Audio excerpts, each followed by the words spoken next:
Waalaikumsalam warahmatullahi wabarakatuh. Suara saya kedengeran ya? Jelas ya? Jelas, Pak. Nggak kecil suaranya? Nggak? Enggak, Pak. Jelas, Pak.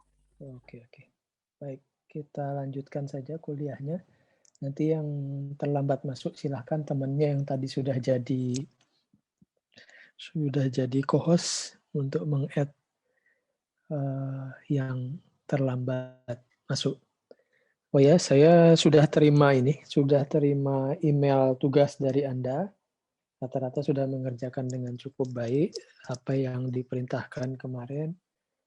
Maka saya lanjutkan ke kuliah ini dulu hari ini. Terakhir kita sampai sini kalau nggak salah. Kalau kita lihat slide ini ya, kita perhatikan slide ini. Ini slide saya ambil di tahun 2018. Indonesia sekarang itu merupakan penghasil minyak lemak nabati terbesar di dunia. Indonesia dan Malaysia lah. Satu, dua. Dulu sih Malaysia, sekarang sudah bergeser ke Indonesia. Jadi kalau dua ini punya apa ya, namanya key role atau pemegang kunci vital dari penghasil minyak lemak nabati terbesar di dunia. Kalau kita lihat data di layar tersebut, di tahun 2018 itu sekitar 46 juta ton minyak sawit mentah CPO dan 3 juta ton minyak inti sawit mentah atau CPKO atau ekivalen dengan kalau kita setarakan dengan BBM ya. Kalau kita setarakan dengan fossil fuel itu berkisar 700 sampai 750 ribu barrel per hari. Tapi di luar itu sambil kita mereview ini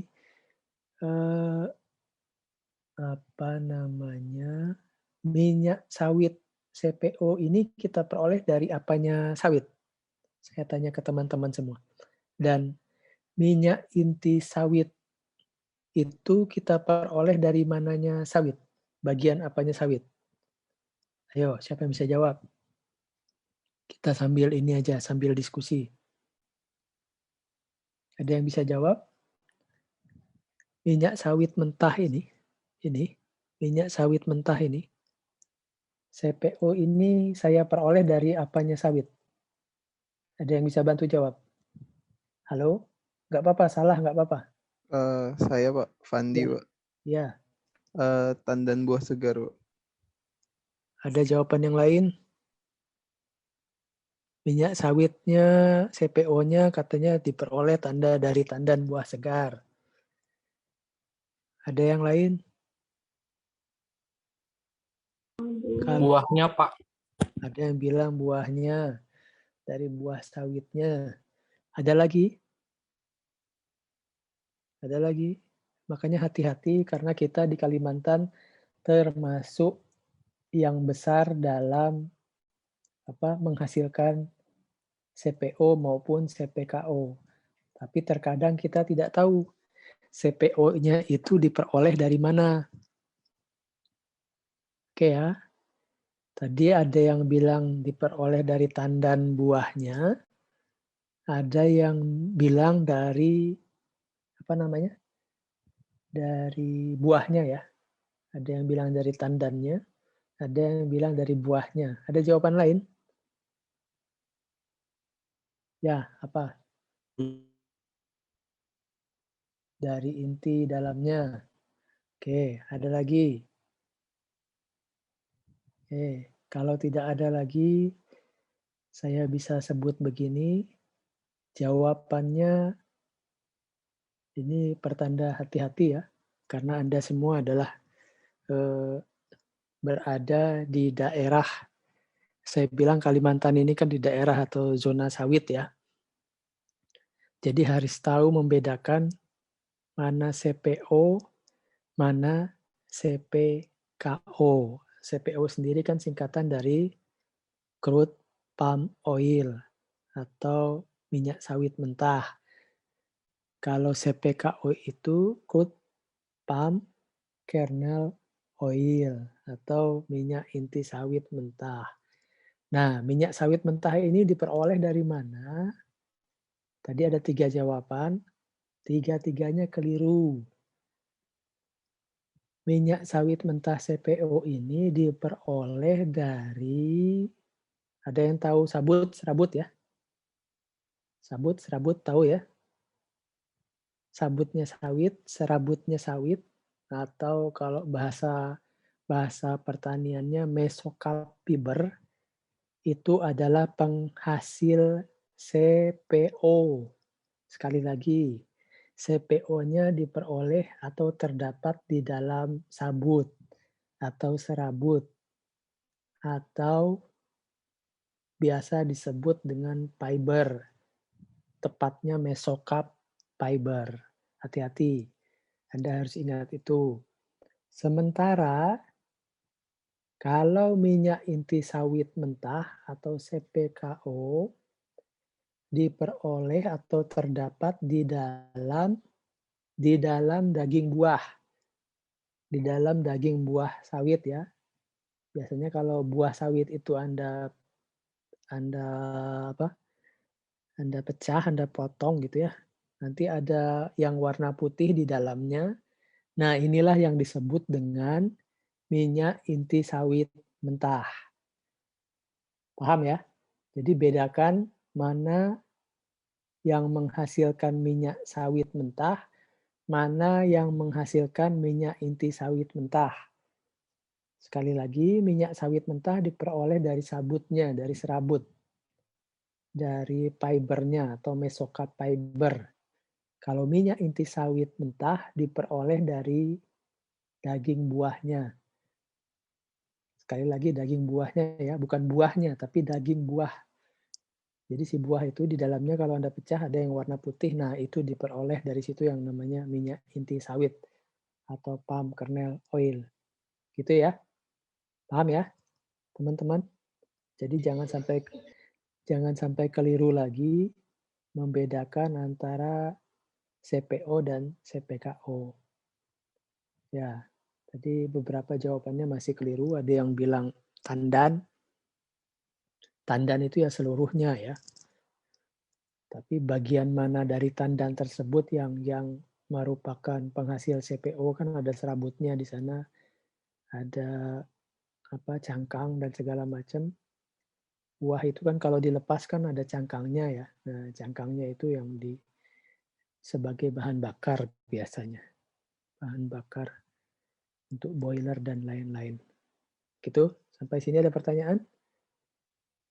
Sampai sini ada pertanyaan, tolong dicatat ya. Sekali lagi, siapa tahu ini keluar di ujian. Kalau minyak sawit atau palm oil itu diperolehnya dari dalam sabut atau serabut atau fiber atau mesokarp fiber. Kalau minyak inti sawit itu diperoleh dari daging buahnya. Oke, sekarang saya lanjutkan pertanyaannya. Pertanyaannya Anda kan sudah buat tugas tuh kemarin tuh. Nah, Anda sudah buat tugas kemarin itu. Pertanyaan saya adalah kandungan minyak lemak apa yang terdapat di dalam minyak sawit mentah dan kandungan minyak apa yang terdapat di dalam minyak inti sawit. Ada yang bisa menjawab? Halo, ada yang bisa menjawab?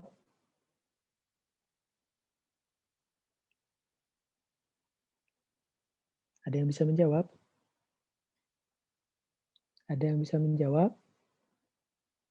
Tolong dicatat kalau tidak bisa. Ada yang bisa Kurang menjawab? tahu, Pak. Kurang tahu ya, oke. Ini mungkin bisa jadi catatan buat Anda. Kalau minyak sawit mentah itu yang terkandung adalah minyak lemak palmitat oleat. Sekali lagi ya, minyak lemak palmitat oleat. Terus saya tulis di sini aja.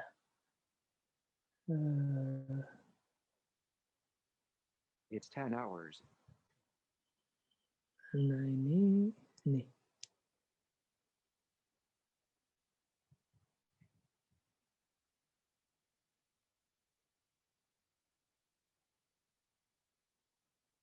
Nggak kelihatan.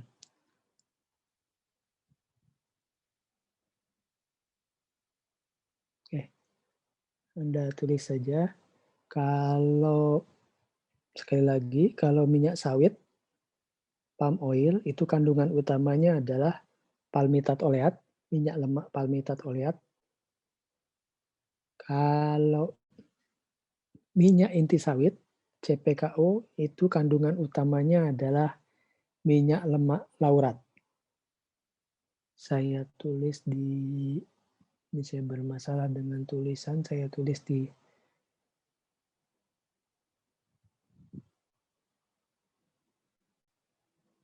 ini saya stop share dulu. Saya tulis di kolom chat saja. Kalau CPO itu minyak lemaknya adalah palmitat oleat. Kalau CPKO itu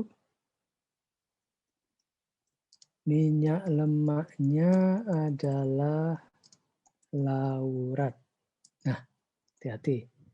CPO tadi adanya di serabut atau sabut atau fiber atau mesokarp fiber. Kalau CPKO itu adanya di daging buah. Oke ya, tulisan saya kelihatan ya di kolom chat itu ya? Kelihatan ya? Terlihat, Pak. Ya, oke. Jadi Anda bisa bedakan sekarang mana CPO, mana CPKO. Kita kan penghasil daerah. Penghasil kita kan ini kan ya, zona sawit penghasil termasuk daerah terbesar penghasil sawit. Di Kalimantan kita setahu saya nomor 2 setelah Kalimantan Tengah. Nggak tahu sekarang tahun ini mungkin nomor berapa. Nomor satunya masih di Sumatera Utara. Oke, ini saya kembali lagi ke slide ini tadi. Oke, nah jadi minyak sawit, sekali lagi, saya bicara minyak sawitnya ya, bukan minyak inti sawitnya. Minyak sawit merupakan minyak utama buah sawit. Kira-kira perbandingannya itu CPO dengan CPKO itu adalah 10 kalinya. Gitu ya. Minyak. Jadi kalau kita produksi itu, kalau kita memproduksi CPO dan CPKO dalam satu proses yang sama, maka itu perbandingannya adalah yang dihasilkan minyak sawit mentahnya yang dari serabut itu 10 kali dari CPKO-nya. Gitu ya. Itu angka-angka biasa yang biasa kita peroleh. Saya kembali lagi ke slide ini. Jadi saat ini Indonesia itu adalah merupakan penghasil biohidrokarbon atau hidrokarbon terbarukan paling besar di dunia. Jadi asumsinya begini, jika nanti tahun 2025 360.000 barel per hari BBM dari fosil fuel ini ya, itu sama dengan 30% dari impor, karena kan sekarang kita posisinya adalah mengimpor ya, mengimpor BBM, bisa kita ganti dengan 360.000 barel per hari BBM yang diperoleh dari BBM ini bahan bakar nabati ya. Bedakan dengan BBM, BBM ini bahan bakar minyak, kalau BBM ini bahan bakar nabati. Kalau BBM ini bahan bakar minyak diperoleh dari fosil fuel seperti bensin dan segala macamnya itu, gasolin, aftur. Ya. Kalau BBM ini adalah bahan bakar nabati, ya bisa dari sawit dan segala macam. Ya, biasanya green diesel dan segala macamnya.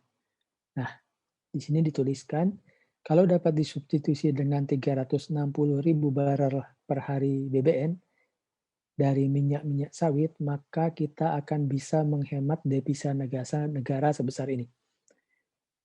Sebesar 9,2 miliar per tahun.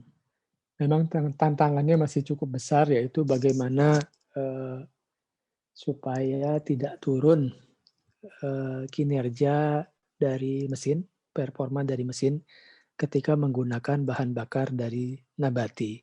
Sementara ini masih dalam kalau Anda perhatikan di pom bensin itu ada yang jualan biosolar gitu ya.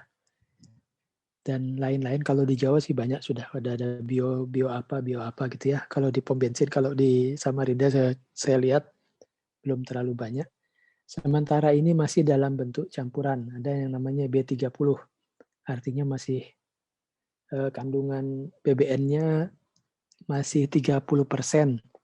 Sisanya 70% masih dari BBM. Oke ya. Ini saya lanjutkan.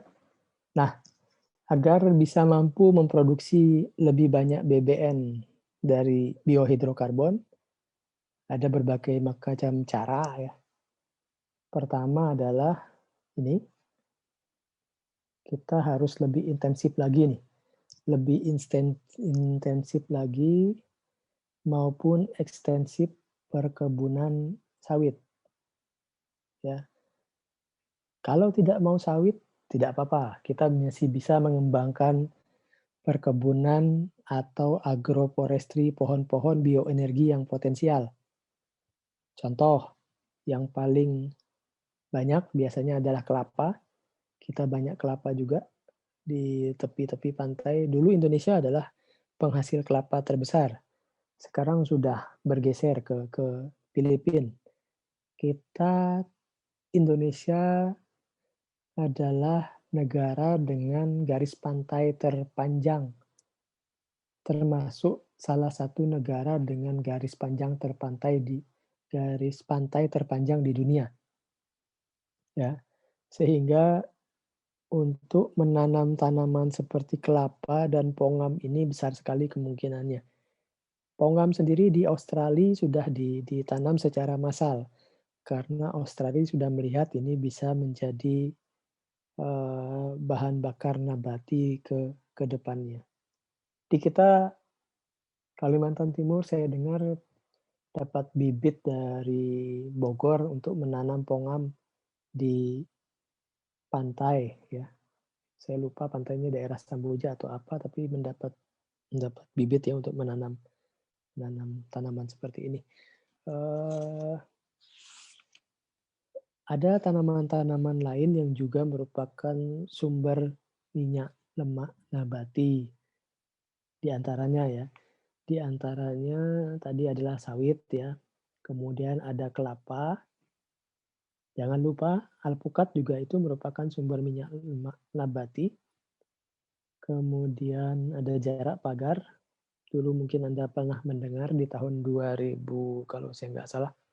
Medio tahun 2000-an, 2006, 2008 itu rame penggunaan biodiesel dari jarak pagar.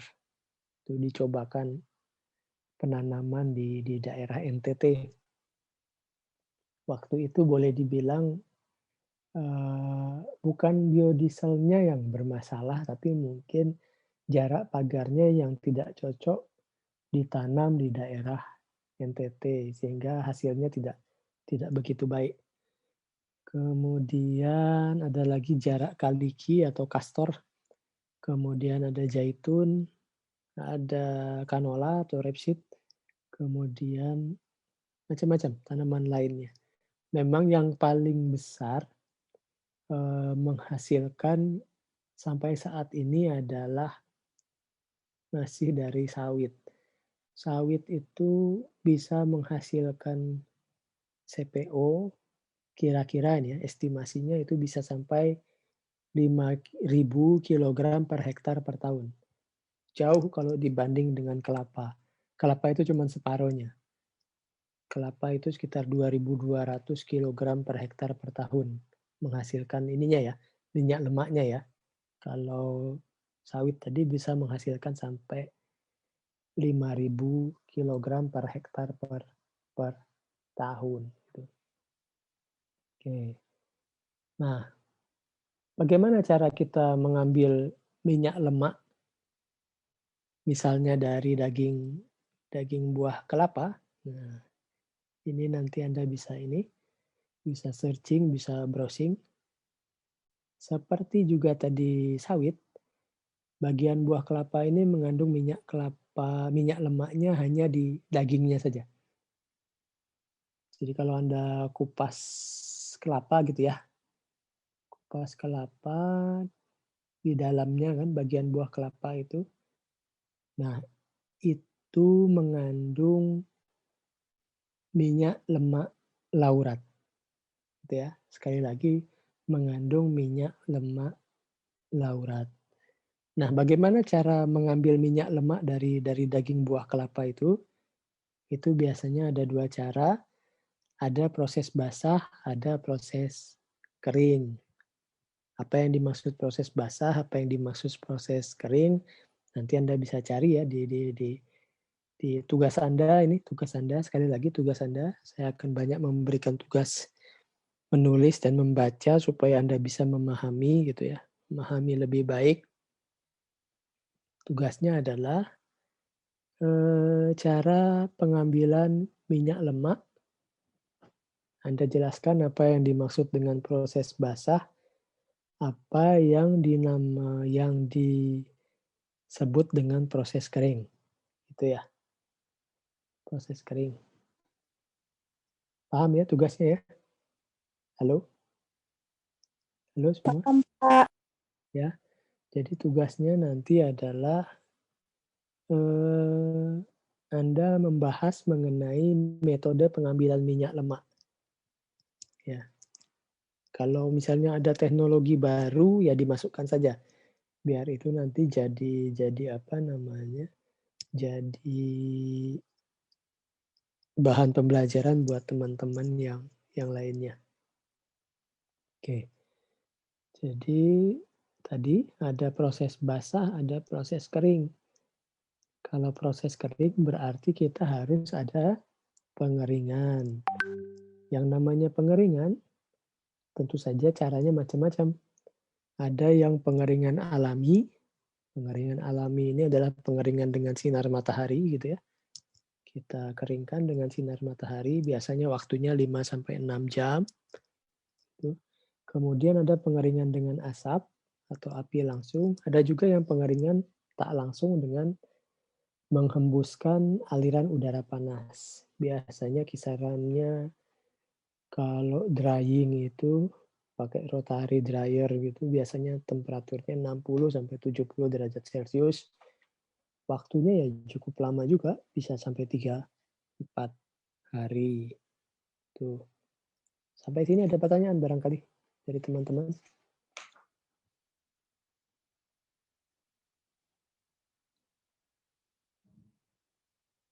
Sampai sini ada pertanyaan?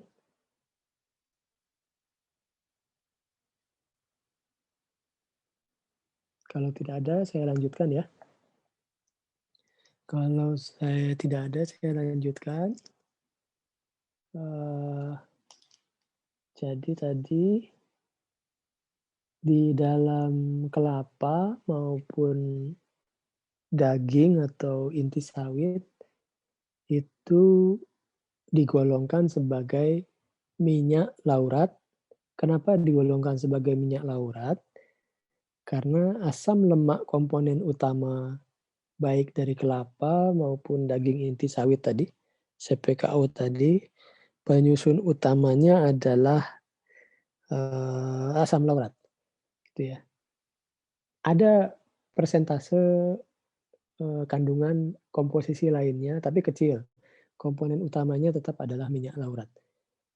Nah, selain minyak laurat juga terdapat yang namanya asam miristat. Nanti Anda cari ini. Nanti Anda cari, saya tulis di sini. Nanti selain sebagai asam laurat, juga dikenal sebagai penghasil ini, penghasil asam miristat. Ya,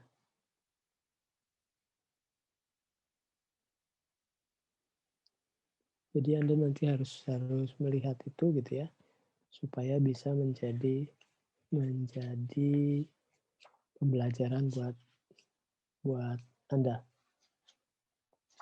Kemudian, saya pernah ini membahas mengenai buku-buku acuan yang bisa Anda baca, sudah ya? Di awal pertemuan, pernah nggak? Halo? Pernah, Pak. Pernah ya? Jadi kalau Anda mau baca, bukunya adalah ini. Saya pikir ini ada di apa namanya? Anda browsing saja, Anda bisa mendapatkannya. Saya tulis ulang ini di kolom chat supaya Anda bisa. Bukunya bahasa Inggris karena jarang buku-buku yang berbahasa Indonesia. Jadi Anda memang harus belajar bahasa Inggris supaya bisa memahami ini. Tidak ada jalan lain. Oke. Sekarang saya kembali lagi kepada tugas yang Anda tulis kemarin. Ya, tugas yang Anda tulis kemarin. Lemak dan minyak lemak.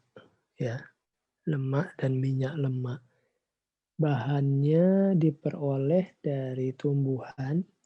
Biasanya kalau kita dulu nyebutnya nabati ya, kalau dari tumbuhan ya.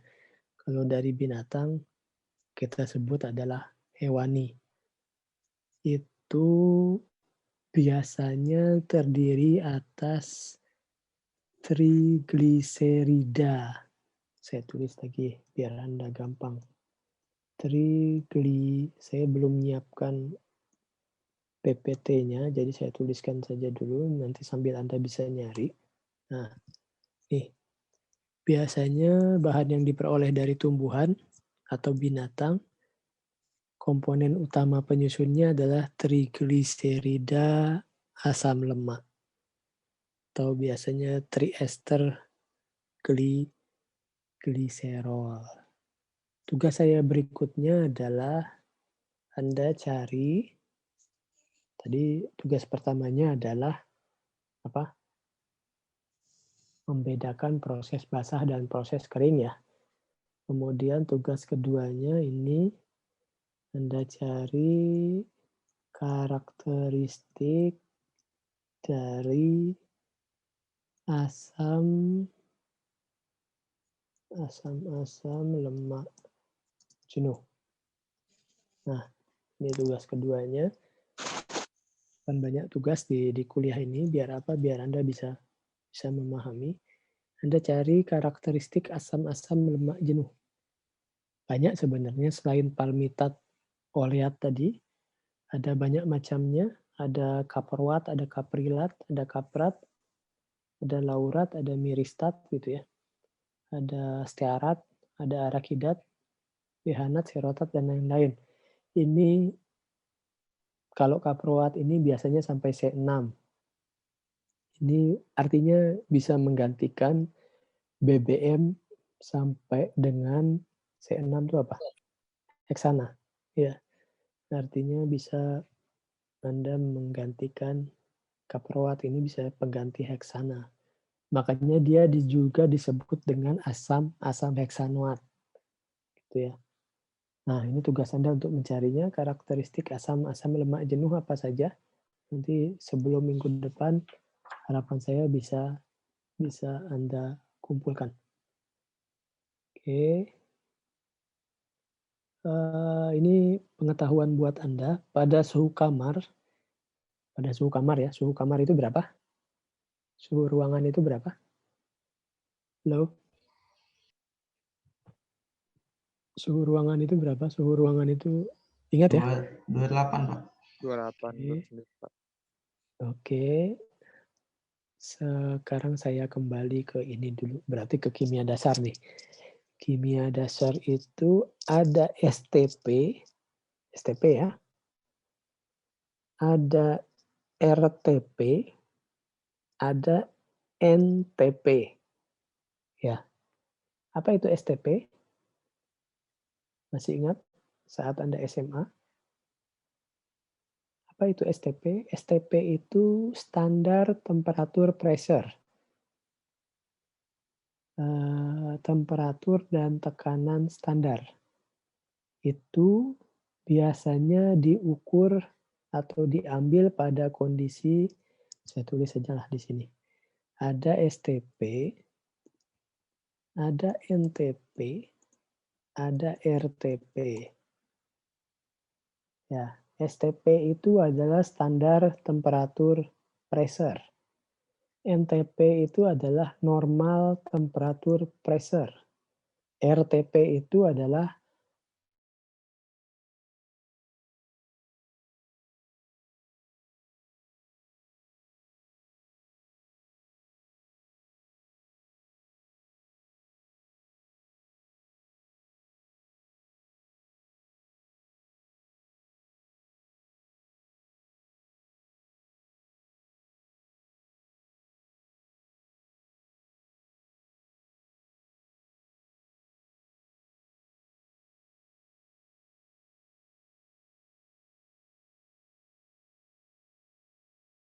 temperatur pressure atau ada yang juga nyebutnya ATP.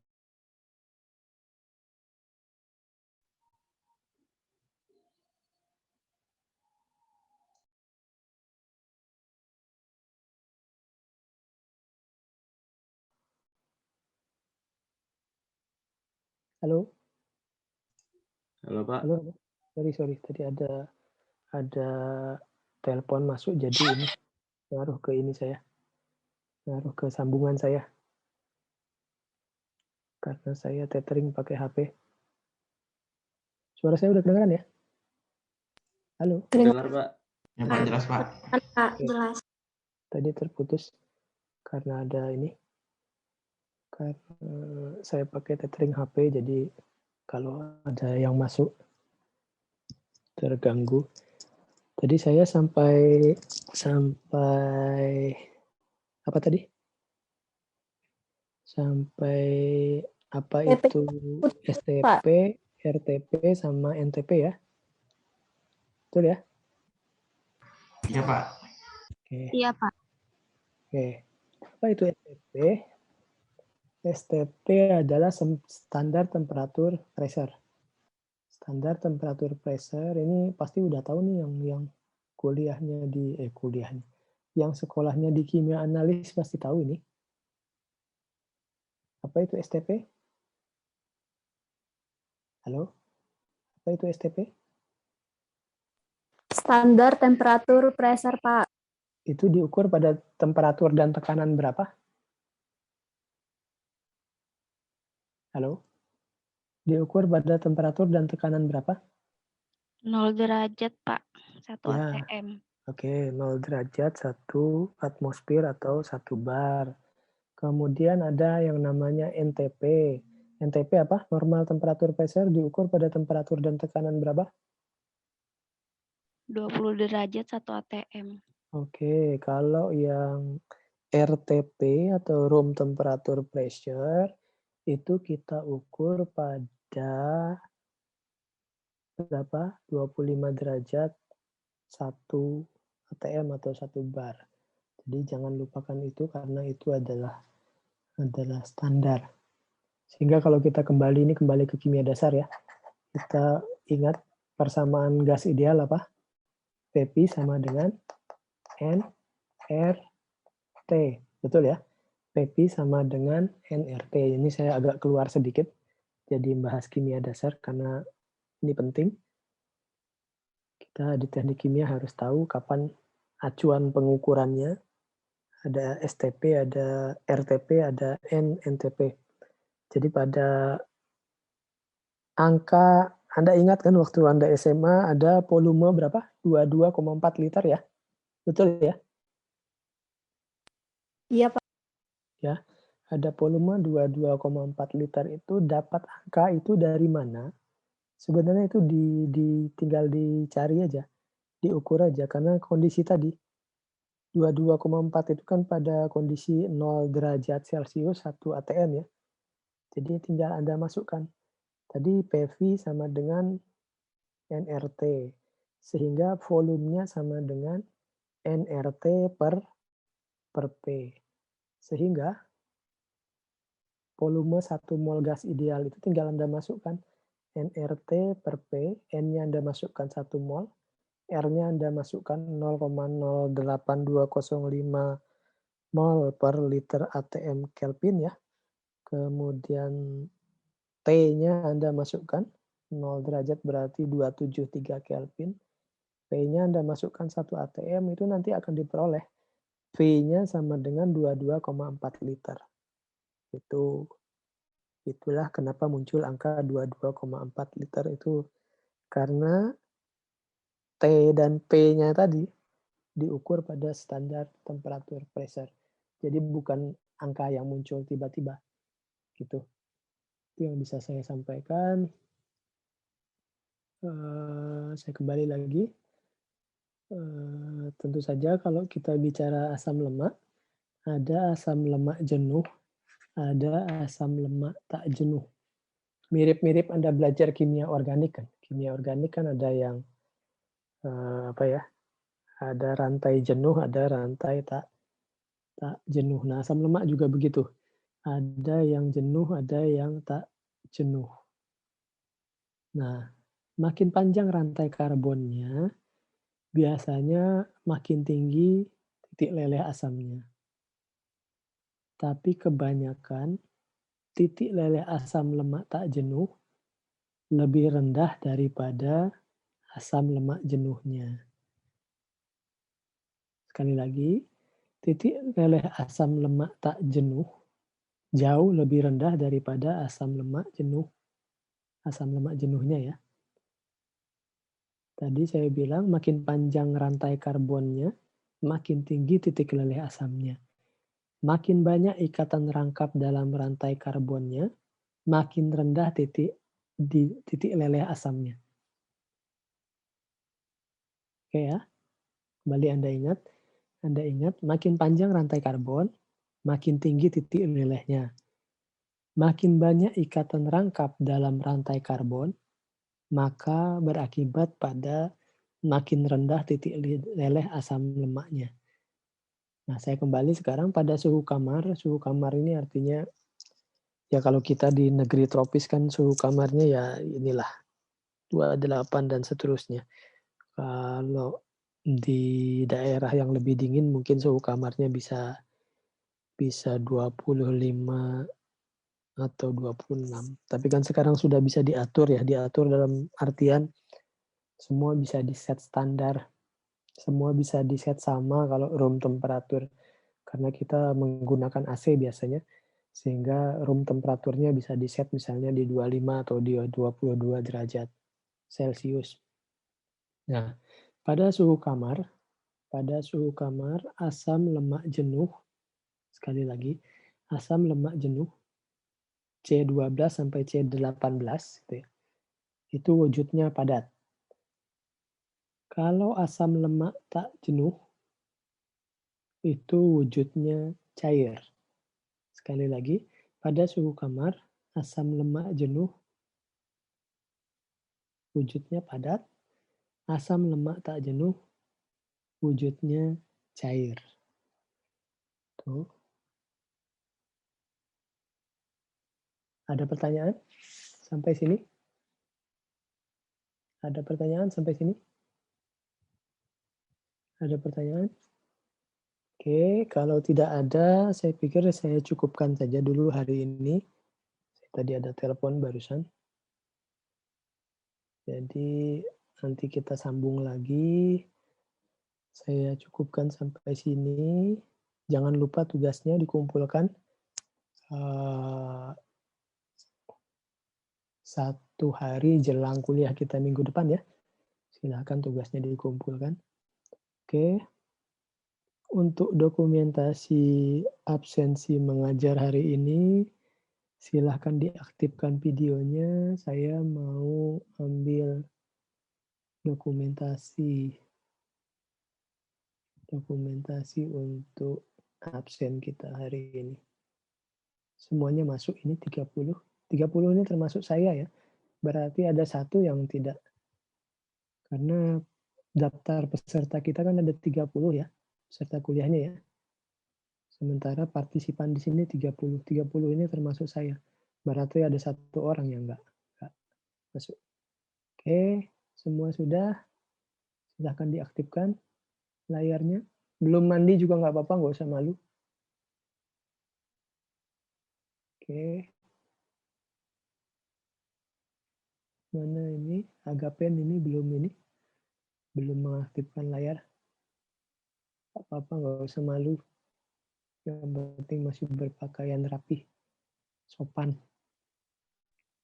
Oke. 1, 2, 3, layar pertama.